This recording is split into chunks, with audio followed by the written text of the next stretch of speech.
قائدنا جيد جماعة إشاعة التوحيد والسنة جماعة إشاعة التوحيد والسنة قائدنا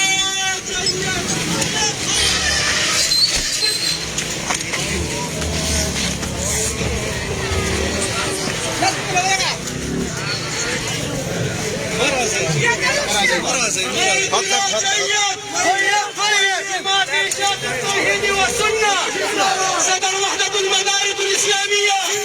صدر وحدة المدارس الإسلامية صدر وحدة المدارس الإسلامية صدر وحدة المدارس الإسلامية قائدنا جيد جماعة إشاعة التوحيد والسنة جماعة إشاعة التوحيد والسنة قائدنا جيد قائدنا جيد جماعة إشاعة التوحيد والسنة صدر وحدة المدارس الإسلامية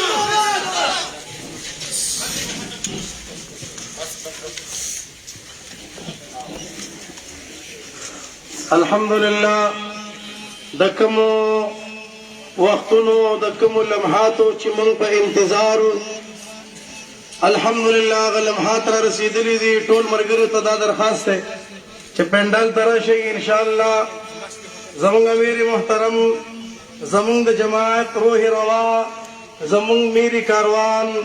زمونږ مربی او استاد شیخ العرب والعجم سچرمو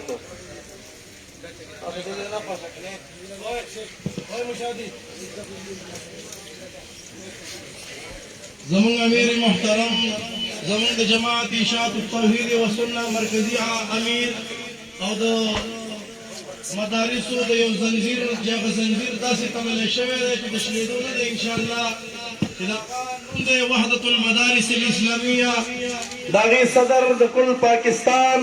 شیخ القرآن والحديث حضرت العلامة مولانا محمد طيب طاهري مد ظله العلي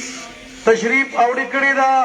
د ټولو ورونو ته زما دا درخواست دی چې فاسئ او د خپل قائد استقبال وکړئ ښه په نره باندې لاسونه چوت کړئ انشاءالله پاتې به نه راځو بازي که د سرونو شوله پاتې به نه راځو بازي که د سرونو شوله د توحید شمې وایه څومره پتنګان غواړي ته نره تکبیر داسې اواز راکړه چې د لرې لرې پورې لاړ شي نره تکبیر نره تکبیر قائدنا جيد قائدنا جيد قائد اشاره کوه قائد اشاره کوه نره تکبیر سر بکن سر بلند سر بکن سر بلند سر بکن سر بطیر نره تکبیر قائدنا جيد قائدنا جيد سر بکن سر بطیر سر بکن سر بطیر نره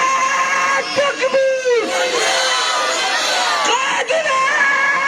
جيد کینه جی په خپل ځای باندې یو شاعر شعر وای کلو به د غیرت او د وفا و مونږ وکړه